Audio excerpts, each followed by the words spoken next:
الشهيد الدكتور خليل إبراهيم عليجان. ولد الشهيد خليل إبراهيم عليجان عام 1937 في بغداد.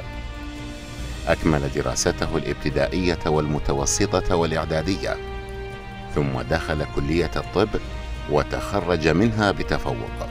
زاول مهنة الطبابة وكان فرحا جدا بمهنته، هذا لأنه كان يرى أنه يساهم في رفع الألم والعذاب عن أجساد أبناء جلدته.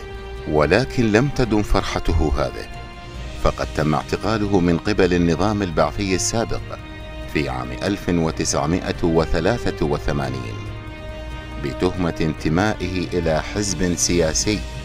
أعدم في مطلع عام 1984، ووجدت جثته ضمن جثث الشهداء الذين لم تسلم إلى عوائلهم.